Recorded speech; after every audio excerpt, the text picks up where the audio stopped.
History as it happens, March 19th, 2024. Anarchy in Haiti. Aid groups warning that roughly 1 million people are at risk of starvation amid political chaos and violence. Each day, people running for their lives. The gang violence in Port-au-Prince now trapping Americans caught in the crossfire. Haiti is on a brink of becoming a failed state.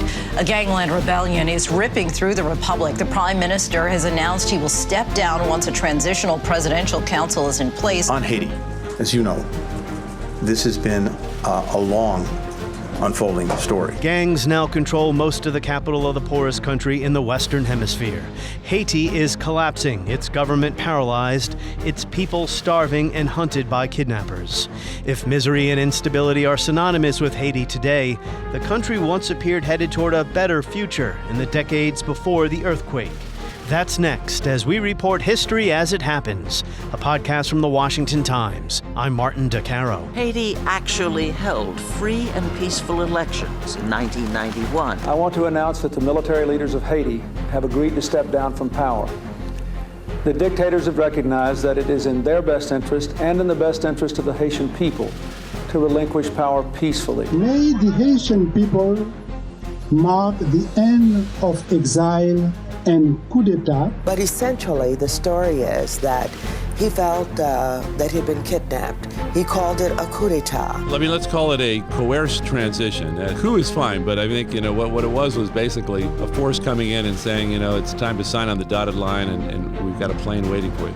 There was this emerging chaos that just made people nervous. It is interesting when you think about it that we did this in the middle of two wars. I mean, we were fighting in Afghanistan and Iraq at the time. It really was a blip on the screen. It is hard to believe what's happening in Haiti, a country that has suffered so much violence and political instability, as well as an earthquake in 2010 that killed a couple 100,000 people. Haiti today is witnessing the collapse of government authority. Its unpopular Prime Minister, Ariel Henry, lost control of his capital, and he has agreed to step down under pressure, unclear when. Gang leaders exploited his recent absence from Haiti to cause even more trouble. They attacked 2 prisons and set free thousands of inmates. The gangs went on a looting rampage, the Haitian police incapable of stopping them. Many civilians have been killed in wild shootouts. The leaders of nearby Caribbean nations have agreed to set up a transitional council made up of 7 voting members and 2 non-voting observers.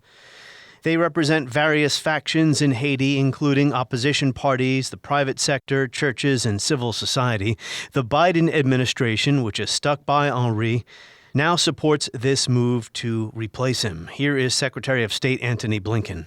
The heart of the story is the suffering of the Haitian people. And we want to see that brought to an end. But that requires a few things. It requires a more stable political system so that the country can function democratically. And for that, we need to see a transition to elections, to a clear return to a democratic path. For as long as I can remember, Haiti has been troubled. But there was some light in the early 1990s. The Catholic priest Jean-Bertrand Aristide won the country's first democratic elections. He was inaugurated in early 1991. He attacked illiteracy and protected human rights, which had been trampled under the Duvalier dictatorship. But Aristide's reforms angered the military, and they ousted him just months into his term.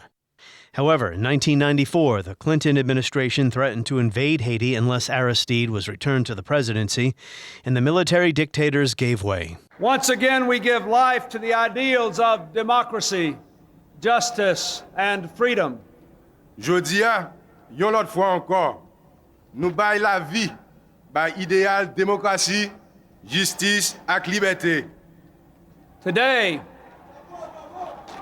we celebrate the restoration of democracy to your country. Jodia, c'est fêter na fêter retour démocratie dans pays nous. Jean-Bertrand Aristide's term ended in 1996, but he was allowed to run again in 4 years, and he was elected president for a second time in 2000. But this time, according to Sasha Filipova, Christina Freed, and Brian Concannon at the Institute for Justice and Democracy in Haiti, U.S. leaders did not like the direction Haiti's restored democracy took. They particularly resented President Aristide challenging the United States by trying to raise the minimum wage for workers sewing Americans' clothes, defying small government dogma by increasing government investment in education and healthcare, speaking out against the unjust international order, and demanding $21 billion from France as restitution of the independence debt that France extorted in 1825. This op-ed appears at responsiblestatecraft.org. I'll put a link to it in my weekly newsletter. It comes out every Friday, and you can sign up for that at historyasithappens.com. So during these years, violence and political turmoil returned to Haiti, and armed resistance formed against Aristide's government. A coup failed in 2001. In February 2004, the Bush administration sent 50 U.S. Marines to Haiti to protect American property and citizens. On February 22, 2004, Aristide agreed to a U.S.-backed peace plan calling for power sharing with his political opponents, a new prime minister, and new legislative elections, allowing him to remain president, although the rebels were demanding his resignation. But then Aristide laid down a condition. He would not work with any terrorists, as he called them, meaning the rebels. We agreed to have a new government with a new prime minister. We agreed to have a commission of 3 people giving birth to a commission of 7 wise people, neutral, independent, to help selecting the prime minister. And then we will have a new government. Based on that, we will have to work hard to have a safer environment while elections will be organized. When do we have those elections? Yet we don't have a precise date. Well, Aristide would not be around for those elections. A week later, the U.S. government had had enough of him. They put him on a plane to Africa. California Congresswoman Maxine Waters was close to Haiti's exiled leader. In an interview on C-SPAN just a couple of weeks after he was exiled, or after the coup, she relayed Aristide's side of the story. Well, as you know, after he was forced from his home, I talked with him practically every day. We didn't talk a lot on the plane about it. He was talking with reporters and others. But essentially, the story is that he felt that he'd been kidnapped. He called it a coup d'etat. He said that he was told that if he did not leave, and leave immediately, he would be killed, and many Haitians would be killed. And he felt he was forced to go. There was an airplane waiting for him at the airport, and they put him on the plane without telling him where he was going. There were French officers on the plane, and they made a couple of stops, and then he ended up in Central Africa Republic, and he was just dropped there. The aforementioned op-ed goes on to say Haiti has never recovered the level of democracy it had before Aristide's departure. The past 20 years have seen just a single transfer of power from one elected president to another in 2011. For over half that time, Haiti's parliament has been unable to hold votes because the failure to run elections left it with too few members. For a quarter of that time, there's been no elected president in office. Well, today, Haiti has no president, no law and order, and little hope, it seems, of becoming a stable country soon. Keith Mines is vice president of the Latin America program at the U.S. Institute of Peace here in Washington. He has a lot of experience in building governance, civil society, and security in countries across the world, including in Haiti. Keith Mines, welcome to the Washington Times. Thanks. It's good to be here. You survived New York Avenue Northeast. Just barely. For people who are listening to this all over the world, they have no idea what we're talking about. You know, most of the time my guests are historians or political scientists. You have a much different background, although you're a scholar of sorts. You've written widely on this subject and others. 32 years of military and diplomatic service. Tell us a little bit about your background.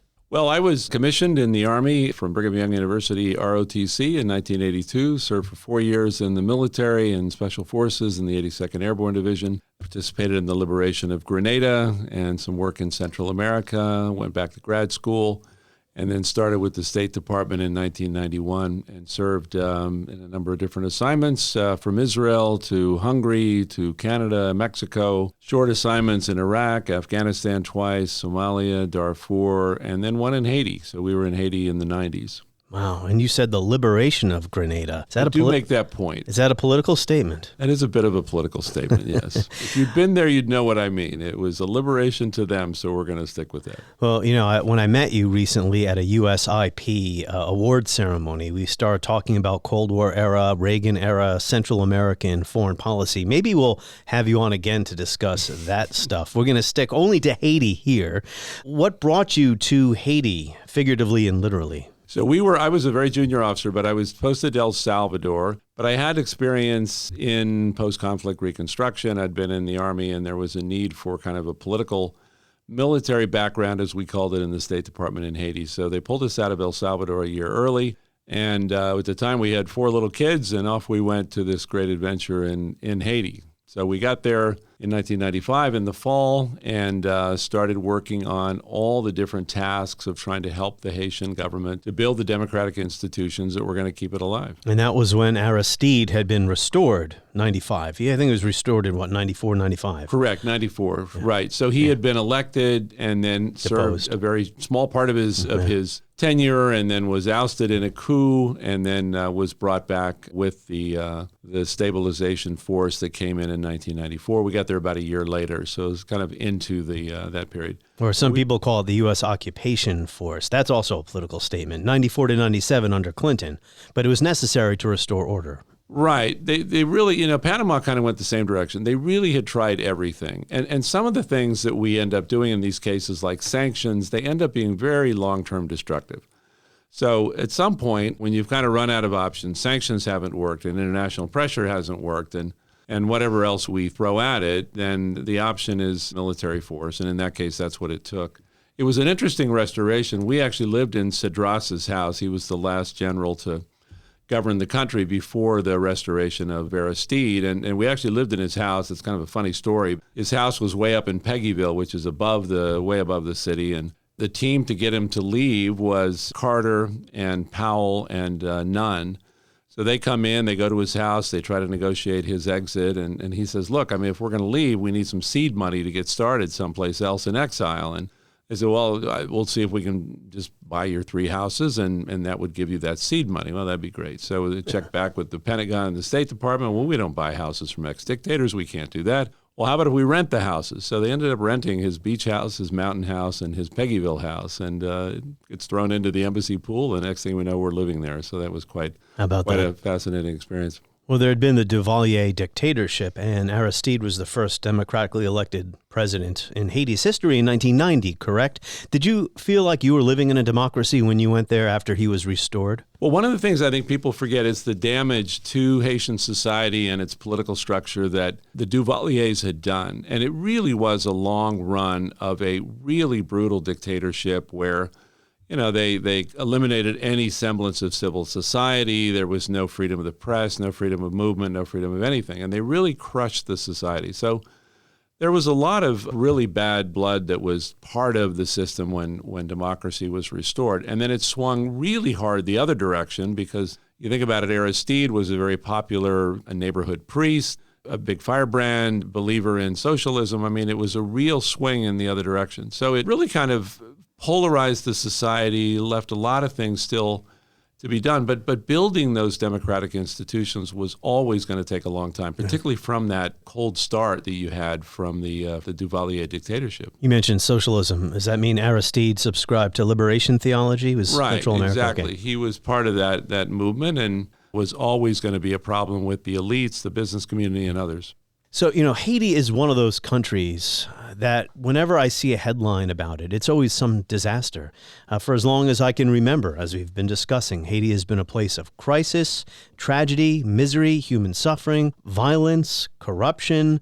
Obviously, the Haitian earthquake in 2010 that killed something like 200,000 people. Poverty, you get the point. There's always more to a country than those things, but it seems that that is how Haiti is defined, and this current crisis might be hard for some people to understand. I mean, how is it possible for a central government to lose control of its capital city? As we're speaking here, Ariel Henry has yet to step down. He says he will at some point, and I remind my listeners when they're listening to this podcast, could be weeks or months after we record it, things may have changed about the current situation. But as of now, he is still the president of Haiti, or is it prime minister? Prime minister, yeah. Mm-hmm. But gangs control Port-au-Prince. What's going on? The starting point for that, I would put at 2017. There was, to me, as I left Haiti, I wrote a piece just for myself and a few others where I said, this country is going to need a very long-term accompaniment, not occupation, not dominance, not a bunch of people telling them what to do, but a long-term accompaniment. And that was partly because the civil society and the technocratic class had really been hollowed out. People had fled the country under Duvalier. They hadn't returned. We embargoed the country for years leading up to the transition to democracy, hollowed out a lot of their industry. So a lot of the country had really been kind of beaten down. And I think it looked clear to a lot of us that there was going to be this long-term accompaniment that was going to be necessary, particularly on the security side. And that was what I worked on mostly. I was working on the prison system, the police, and the judicial system on U.S. assistance programs for them. So from that 94, 95 start, you went through a long period of trying to build these things up. The UN was always a key partner. And it's a very controversial thing because a lot of people feel like the UN, brought nothing but misery. It did bring a couple of bad things. It brought some sexual predation, and it brought cholera at one point, which killed tens of thousands of people. So not nothing, but not the whole story, because in the midst of that, they were also the mentors, the advisors, the planners, the ones that helped the Haitian National Police to build up its force and to be more effective in the field. So that was going on consistently. And this is the UN force post-earthquake. Right. So the UN had a lot of ups and downs. Yeah. One of the things that I argue in my book, where I have a chapter on Haiti, is that the UN we kind of set it up for very short-term deployments. It was 6-month mandates at a time, and it's been that way for a very long time. So every 6 months, you have to get spun up again and decide, are we staying, are we going? We ended up staying, the UN ended up staying for a very long time. I would argue that force, which was relatively cost-effective, not all that expensive, but provided a number of mentors for the HNP, I would argue that was kind of the glue that held things together. By 2017, the U.S. tired of that under the Trump administration, tired of doing all these peacekeeping operations. They reduced peacekeeping funding globally, and that took down the mission in Haiti to nothing but a kind of an observer mission, a very distant advisory mission from the day-to-day advising they had done. So 2017, the mission gets pulled out. It gets reduced down to just a headquarters mission, and that was when things really started to unravel. So the gangs start to get stronger. The political class starts to jostle for position, knowing that there's no one really keeping an eye on things. And then the next thing you have is the assassination of President Moïse in 2021. Juvenal Moïse, my 8th grade and high school French teachers would not be pleased with my French pronunciation after taking it for 5 years. But yes, he was assassinated and no one has figured out who did it. Not exactly. There's been accusations and there's been some... Well, with a connection to the current prime minister. Correct. Apparently. There's rumors of a connection to the current prime minister, not confirmed. There's rumors of a connection to the police chief at the time, Leon Charles, not confirmed. All of this is actually in the Haitian system, not the American system. So we need to keep in mind that in their investigatory system, this is basically suspects. Yeah. So Henry has been prime minister, but not a legitimate one because there's no parliament effectively in Haiti. He was appointed by Moïse to succeed him, but because the parliament is not around or wasn't around at the time, wasn't able to confirm him or appoint him, correct? Kind of. So he came in about a month ahead of the assassination. He had just gotten in place. And then he was there when the president was assassinated. He then kind of takes over the whole government provisionally. So it was a very tentative arrangement.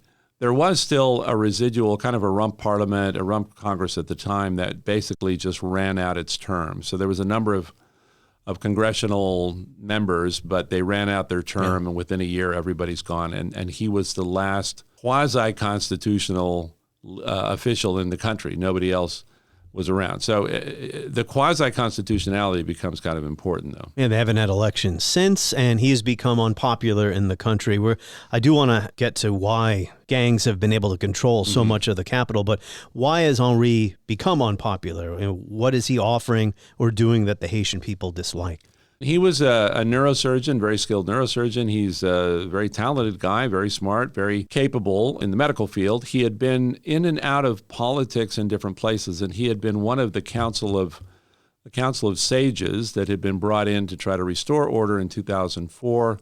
I know we'll get to that in a minute, when Aristide was escorted out of the country. So he was part of different political arrangements, but not a pure politician, not a full-time politician. So he had been in places where he'd been part of different political arrangements, but never running the country and never a minister or anything like that. So he suddenly is in a little bit over his head, I think. He's in a place where he's got to now run the government and do so with the suspicion swirling around about any involvement in the assassination, and with a very, very small political base. He just didn't have a lot of political support. So he's kind of under the gun politically, popularly from the start. And he really had this long road to try to establish himself. Frankly, it was only until just a few months ago that he really was kind of fighting for his survival. The Biden administration has supported him, though. Why? The Biden administration basically looked at the situation and said, he's the only leader we have with a thread of constitutionality. The alternatives are worse, is often. The alternatives were either worse or chaotic, and there wasn't really a stomach for leading a process like the one that we're seeing now. That I don't know if it was. I think it might have been not a great idea, not a great decision to not just endure early on this process that's being played out now. I think that's something that could have been done 2 years ago, and it probably would have had the same impact that it'll have now, with a lot less pain in the interim. In order to understand what is going on, we have to understand who these gangs are, what they want, because Henry was just out of the country, but he couldn't return to Haiti because the airport had been attacked by these gangs. And we have a situation now where a number of other island nations, or nations in this area of the world called CARICOM, 15 Caribbean nations, have an idea to set up a transitional national council. But who are the gangs? What do they want? Gangs are often illegal business enterprises. They have a racket, drugs, human trafficking, whatever it is. Why don't you pick it up from there? Yeah, the gangs have been a factor in Haiti all the way back to the beginning of the restoration of democracy. One of the things that I note about Aristide is that he was very quick to go outside of his own institutions. He didn't trust the police or the army. He was very quick to try to mount up a mob, and he did that several times in 1995 and 1996 when he was frustrated with something. So there's always been this kind of extra institutional muscle that politicians and elites would apply when they wanted to get their way and didn't trust or didn't want to go through the long process of building institutions, building trust with institutions. So there was always kind of these gangs. They started to really come into their own in 2003 and 2004 at what became the end of the second Aristide administration. And they started to really get empowered. They got pretty well armed in some cases. They were usually the muscle that was applied by elites when they needed something to back them up. So business elites who opposed Aristide. Political elites. Yeah, the business elites opposed Aristide. They had their gangs. Right. He had his gang. Matter of fact, it was an army called the Cannibal Army. That was its moniker that he used, as you say, instead of relying on civil institutions or government institutions. So go ahead. Yeah. Exactly right. So these gangs started to get very empowered. They were always a mix of political muscle and criminal organizations. So they were running drugs. They were managing all these different criminal enterprises. That became, in the last few years, really toxic because drugs were not being trafficked like they used to be. There was not the illegal enterprises where they could do protection money. The country is starting to get squeezed economically, so what's left is kidnapping. And they just started to fight for the territory of Port-au-Prince so that they could run basically kidnapping operations. That became their real go-to enterprise to earn money. So you then have these gangs vying for the physical territory of Port-au-Prince, and not the territory as in Colombia, for example, where you just leave us alone. You guys run the government and the institutions. We just want a little corridor to run drugs. This is not like that. They had to control the whole territory so they could do kidnapping. And so they end up basically carving up almost the whole of Port-au-Prince. Well, who are they kidnapping? Regular people and asking for ransom? Right. They're kidnapping whoever they can get their hands on. They had a whole ransom process that they go through. I actually know a guy that was kidnapped for 42 days. And oh, my. So it became this really lucrative business. So that was where they were gaining their money. Many of them are teenagers. Yeah, the teenagers would be the fighters, the guards, things like that. There's actually some really good accounts when the American missionaries were kidnapped, the 17 missionaries. They've written a couple of accounts that really give you an inside look at how these kidnapping gangs worked and how they were guarded and all that. It's a real quite an enterprise. So they control 80% of the capital as we're sitting here right now. This is kind of a silly question. Why doesn't the police stop them or try to stop them? Are they just afraid of bloodshed? I mean, are the police actually outgunned? The police at this point are very outgunned. They were softening up as a force, I think, in the last 3 or 4 years. They've had problems with morale, with leadership. They are outgunned. They were prohibited from carrying the kind of heavy weapons that the gangs have. So there was a point where they had less weaponry, less ammunition than the gangs. So they have been outgunned for quite a while. And the gangs just started taking more and more territory, and the police just couldn't keep up. The police are about 9,000, were about 9,000. 1,000 or so apparently have immigrated to the United States under the new visa program. But some estimates now are as few as 3,000 effectives. You're a military man. Is it even possible to have some kind of military or combat solution to this situation? The solution is going to have to be a real comprehensive one that takes into account the totality of who these gangs are, what they're looking for, from leaders down to troops. It's going to have to be a real comprehensive strategy. So what do they want? Do they want to actually run the country? They want Henry out of the way, but what would replace that? Because sorry to interrupt right. Keith, but this transitional council that's being put together by CARICOM, they don't want the gangs involved in the governance of Haiti. Right. One of the things that's changed, they used to be the muscle for the political leaders. They've now gotten so powerful that they're actually trying to direct the political leaders in what to do. So it's kind of a reverse of what it's been for the last couple of decades. But you've now got gangs that are so powerful and so wealthy, well-armed, potent, without anybody opposing them, that they want to start calling the shots. And you have them now declaring to the political leaders, we want Henry ousted. We want a seat in government. It isn't clear whether they really want to take over the government or not.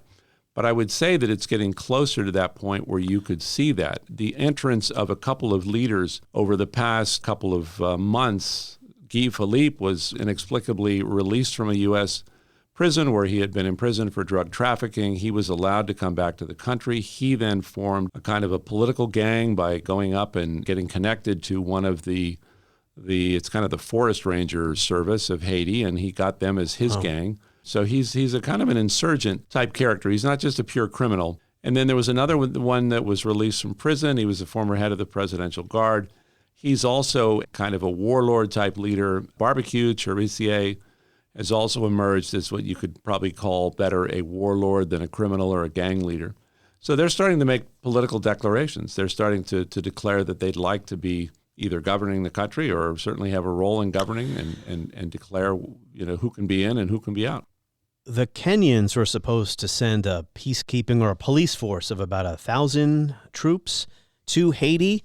But now that Henry says he is going to step down, again, we don't know when that's going to be, Kenyan officials say they're going to wait until a new governing body is in office before deploying their officers, reading from a news article here.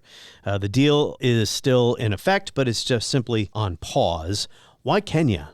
It is a UN-sanctioned mission, Correct. It's a UN-sanctioned coalition of the willing type mission. These have been done a number of times. They've been done successfully a number of times, so it's not an unusual formula. Most of the time they're done on the way to a peacekeeping mission when you want to get somebody in quickly, like the Australians in East Timor.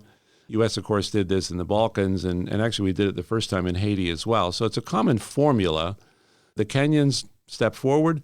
I think it's a bit of prestige for them. They've been very enthusiastic, frankly, about trying to make this work. They've tried to round up the rest of the posse so that there's enough troops and police and everything else to get into the country and do the work that needs to be done. It's gotten a little complicated because they signed up in a period when things were a lot simpler than they are now. And one of the things that I think they realize is if they don't have a viable partner on the governing side in Haiti, it's really problematic. If they come in, there's casualties, there's accidental shootings, there's something that goes wrong, as there inevitably will be. Who's responsible for that? Who signed up for this mission? Who allowed them to come in? It's going to be very problematic for them. The fact that they're delaying until there is a viable government, I think is actually a very good thing. There's now pressure on getting that agreement signed. But when it comes to legitimacy, the regional leaders, they actually had a Zoom call to discuss this. Right. Some people were shut out from the decision-making process here, talking within Haiti, who aren't too happy with how outside leaders are deciding their future with this transitional council that's supposed to be put in place. I think there are 9 members are going to be appointed to it. Just seems to be a legitimacy issue there already. The formula that's being used is actually the one that was used in 2004, which worked pretty well. It got them to a transitional government that was functional, and then to the second Preval administration, which people talk about as having been probably the most progressive period of recent Haitian history. Up until the earthquake, there's always something. If it weren't for bad luck, Haiti would have no luck at all, as the country western song goes. So they got up to the earthquake, and then it kind of collapsed. But it was something that did work. It was called a Council of Sages. Experts that I know really point to that as probably the best formula. So it's basically selecting the 5 to 7 to 9 different sectors and political parties that ought to be on this, letting them select who would represent them, building that together as a council, and then one of them is selected as first among equals to be the acting president. CARICOM is playing the facilitation role along with some outside negotiation experts, and they've been doing this actually for quite a while. This is just the culmination of what they had been working on for about 9 months last year. So they've been in this for a while. CARICOM's kind of a natural partner. This is Haiti's neighborhood. It's part of CARICOM. It's a bit of an orphan, and this is one of the problems that Haiti has had for its whole history. It's a French-speaking part of an island next to a Spanish-speaking country in an English-speaking region, and that was cut off from really a lot of contact with the outside world almost as soon as they declared independence in the early 19th century. So it's really been a bit of an orphan without a family that it belongs to, which most of the rest of the region has had. And the French, of course, did the indemnity when the Haitians threw off the yoke of French colonialism. So this podcast is really about origins, as much as I'm enjoying discussing what's going on in Haiti now, but I usually talk about how we got to the current point. Clearly, the earthquake, Haiti has never recovered. But some argue that we also have to go back to what they view as a blow against Haitian democracy with the coup or the ouster, I don't know what to call it, of Aristide in 2004 when George W. Bush was president. A column or an op-ed written by the Institute for Justice and Democracy in Haiti, Sasha Filipova, Christina Freed, and Brian Concannon, just to cite my sources. Why don't we start with that? I mean, was this a coup? Did the United States put its thumb on the scales? Is that to get rid of Aristide in 2004? But what do you want to... I mean, it was a pretty heavy thumb. I mean, it was basically they went down with military force and escorted him off the island. There's 2 completely different narratives, and I honestly don't know which one is right. I think I was in Iraq when this was going on. I'd moved on and then came back to Haiti later. So I don't know. I know they're completely different narratives. One is that Aristide should have been allowed to continue his administration, as chaotic as it was, as difficult it was to work with. I mean, that was at a time when the United States was pretty quick to pull the trigger on regime change. And I think in that case, we just saw this as a regime that was problematic, chaotic, not governing well, and was headed for a quick end that would have left a gang in power. That was the narrative that I think we used for why he needed to be escorted out and convinced to leave. 20 years ago this month. Yeah, he was put on a plane and sent to Africa, and he lived in exile in South Africa. I mentioned these 3 riders, Filipova, Freed, and Concannon. They say that flight, Aristide was ushered out of his own country, consummated a coup d'etat that ended a decade of hard-won democratic progress and began 2 decades of dismantling of democracy by U.S.-backed Haitian regimes. Haiti is marking the coup anniversary without a single elected official in office and no elections in sight, while most Haitians face catastrophic humanitarian conditions. I think we can agree on the latter part of that sentence. But they're saying here that Aristide fell out of favor not because he wasn't a Democrat, he was, although his administration had its problems, but that he fell out of favor because he was doing things that simply rubbed more powerful countries and his internal opponents the wrong way, like calling for the French to pay back Haiti $21 billion that it extorted from Haiti in 1825. That was the indemnity I mentioned. Right. Also, Aristide, to cater to his rural voting base, wanted to raise the minimum wage that Haitians were being paid to sew clothes.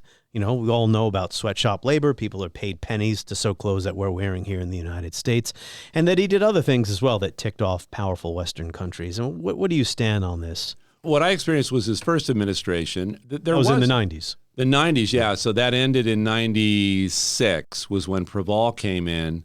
One thing that's kind of interesting to look at, and there's a good article by Robert Oakley and Michael Jijic that covers this, but it was a really challenging time for the international community. Everybody was trying to get Haiti rebuilt economically, but there was huge divergence in how to do that. And there was the kind of neoliberals that said we've got to go in, privatize the economy, sell off all the state-owned enterprises, fire all the civil servants, government spending, or what some would call investment. Yeah. Right, and he was on the side of no. I mean, we need a slower. I'm not just defending him, but I'm saying that I think a lot of people have now rethought that sharp-edged neoliberal kind of reform program. We tried it again in Iraq, and it was just as unsuccessful there. And a lot of us, I was on the ground in Iraq arguing against it. We said you've got to have employment during these transitional periods, and it's going to throw a lot of people out of jobs. So that was one thing that was going on. I think he was still a little chaotic in how he saw economics.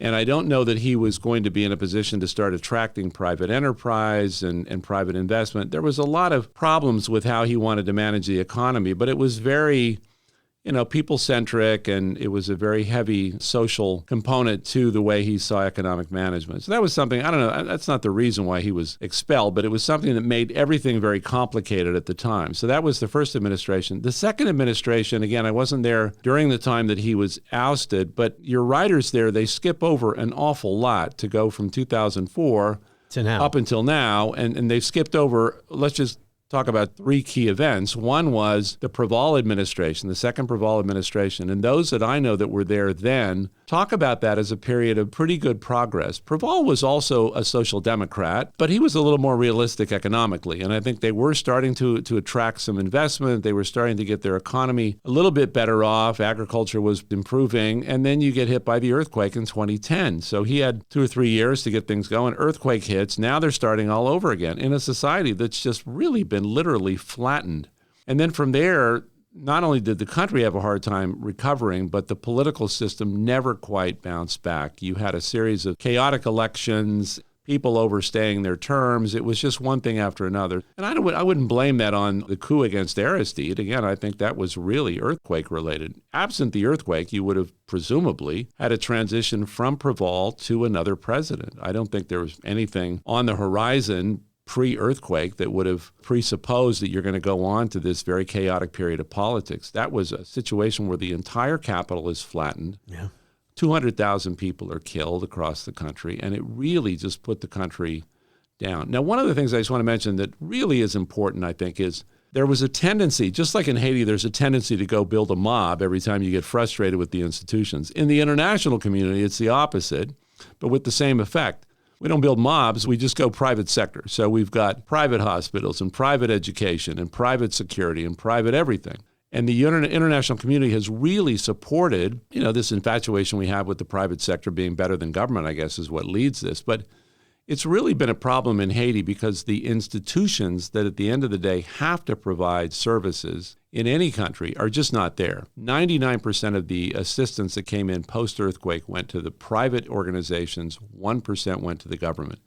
So the that's police a recipe was never for built. disaster. So you just never had the coherence of the governing institutions, never mind the political institutions that would be able to manage a democratic transition and all the political acts that go alongside governing. Well, going back to Aristide in the early 2000s or the early aughts, the country was coming apart leading up to, well, I was about to call it the coup, whatever happened there, right? So whenever the United States perpetrates a coup, or other countries, Britain has a bad record when it comes to this as well, maybe the French as well, interferes in the affairs of another country, a prior colony, it's usually to exploit internal political divisions as well. There's an opening there. Let's call it a coerced transition. A coup is fine, but I think, what it was basically a force coming in and saying, it's time to sign on the dotted line and we've got a plane waiting for you. There was this emerging chaos that just made people nervous. It is interesting when you think about it that we did this in the middle of two wars. I mean, we were fighting in Afghanistan and Iraq at the time. Now, maybe that made it easier because we said, well, this is no big deal. I hardly remember it. It really was a blip on the screen. So maybe that made it easier rather than harder. But it's interesting that we could do that then and we can't do anything now. Well, what was the U.S. interest in Haiti? I mean, we did send 50 Marines there for security. Back in the old days, under Woodrow Wilson, I believe, or whoever it was, because the United States militarily occupied Haiti from 1914, 1934, something around there. Right. It was to guard the money or something like that.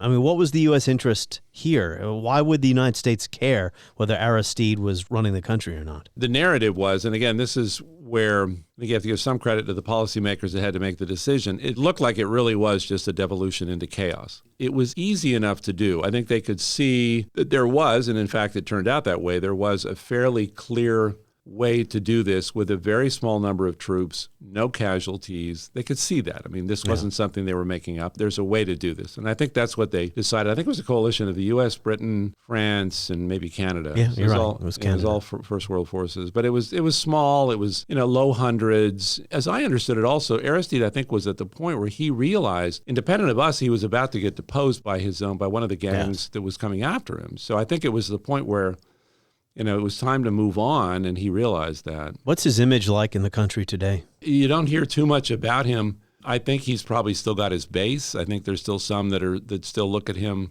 sort of nostalgically, champion of the poor and everything else. But it's not like people are clamoring for him to come back. I'll tell you what you hear more of is you hear a clamoring for a Duvalier type character to come back. That's a little bit disturbing. Well, whenever there's disorder and chaos, the only thing worse than dictatorship is what you're seeing now. Correct. Generally speaking. Right. I mean, I'm not saying I want to live under Saddam Hussein, but what happened after Saddam was toppled with sheer chaos and crime, we don't have to recapitulate that entire debacle. Same principle. Yeah, no, you're absolutely right. And also, I asked you before, what was the U.S. interest there? I mean, this is the part of the world that the United States always thought it had a right to intervene in. This is our, quote, backyard. Is this the Roosevelt corollary to the Monroe Doctrine? Right. Okay. Wrapping up here, Keith Mines, what is USIP doing here? What's its role in trying to reestablish order in Haiti? Our mandate is broadly to try to seek solutions to violent conflict. We define that broadly to take account of political conflict, social conflict, and some of the things that in our hemisphere especially, without a shooting war, are often adding to warlike conditions. Haiti's a great example. There's no insurgency, there's not a guerrilla war, there's not a civil war, and yet you've got an exodus of tens of thousands of people.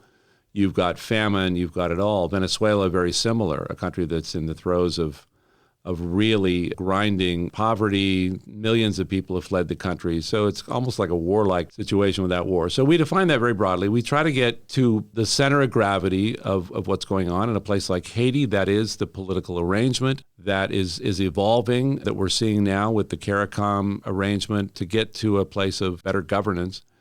And then from that place of political governance to build the state institutions that can carry that forward. So we do a broad range of things. We're supportive of the December 21 Accord, which is one of the efforts to govern. We support the roundtables across the country that would lead to a national dialogue. And do you support Henry stepping down? Do you think it's time for him to go? So we don't take a position on that. We will leave that one alone. We have worked with his government up until now. If he moves on, we will work with whoever else there is. We do think that his government has failed to provide the stability and the energy that's needed to meet the crisis. So there's certainly, we've been on the side of changing that government, whether or not he stays or goes, but getting a more inclusive, more transparent government. And when you say changing, you don't mean regime change, changing like its policies so they work. And changing the composition. I mean, it's basically been one guy trying to govern the country with a bunch of ministers. The December 21 Accord that started about a year and a half ago was one effort to broaden governance, but it didn't really work. So there's just been a need to get more people involved, particularly absent a Congress. So I think everybody agrees in general there needs to be a more transparent, more inclusive governing structure and the rule of law. Last remark here, something I've learned as I've gotten older, as one of my old politics professors has said to me many times, debating issues in the world and conflict, etc., sometimes there are no good outcomes. Is there a good outcome possible here in Haiti? We don't get paid to look for pure problems. We get paid to look for solutions. And we've always got something that we can see that could be built upon. One of the points I would make is civil society in Haiti has grown by leaps and bounds from the end of the Duvalier dictatorship till now. And there is a very dynamic, very strong civil society that is waiting to go to work. So there's a structural issue that can put them into play. The gangs are not as strong as they think they are. They're only strong because they've had nobody opposing them. But it wouldn't take all that much to push them back into the sidelines where they can be dealt with by a police force which is being reconstituted by the international community. Without bloodshed? No, there will be bloodshed, sure. Hopefully it's not guns blazing by some international force, because they are going to have to be coerced to get out of the way without any allowance for them to have a political future. They cannot be part of a political solution, but they have to be negotiated with in a separate process, find their price, get them out of the way, and get those young kids, particularly that have joined the gangs because they had nothing else to do, get them onto something else. It was an interesting story. My friend that was kidnapped, he talked about how as he was leaving, he finally got the ransom together and he's leaving. And he said he looked in the back, in the rear view mirror of the vehicle he was going in, and he saw the kid that had been watching him. And he watched him just kind of sit down despondently on a bucket. And he just thought about it. He said, all right, that was as bad as that was for my days in captivity. I'm out now. He's still there. And he just had this look on his face like, oh boy, here we go again. There's people that are looking for a future, and I think when offered a future, they'll take it. It's not like they grew up, were raised just to be gang members. They need something else to do. Conservation Corps type program, planting trees up in the mountains would be a good way to get them offline, give them some kind of a salary or a stipend, and let them do something else. So there's ways I think this can be done really intelligently. Well, I want you to come back and talk to me about those other issues we discussed at the very top. The issue of interference or nation building, or however we want to put it, and our record here. You were in Grenada. How old were you? In Grenada, I was 25, I guess. 25, when we supposedly kicked the Vietnam syndrome. Got to start small. What did you think of the movie Heartbreak Ridge, which I hardly remember? I actually never saw it. Oh, okay. Which is weird, I know. It didn't look right to me, so I didn't watch it. It's a supposed war movie without a real war. I mean, Clint Eastwood was in it. I think they executed a Cuban in that movie, which never happened, and that kind of bothered me. So. Oh, he apparently directed that movie, Clint Eastwood, 1986. Right. I remember we'll get to that. Thanks, Keith Mines. Good to be here. Thanks. On the next episode of History as It Happens, maybe you've heard the name Eugene V. Debs. He ran for president from a prison cell 1 year. So this story's gaining some attention nowadays because the presumptive GOP nominee is facing several criminal charges, and he will still be running for president in November. There's a lot more to the legacy of Eugene V. Debs in this one story. And that is next with Michael Kazin as we report History as It Happens, a podcast from the Washington Times.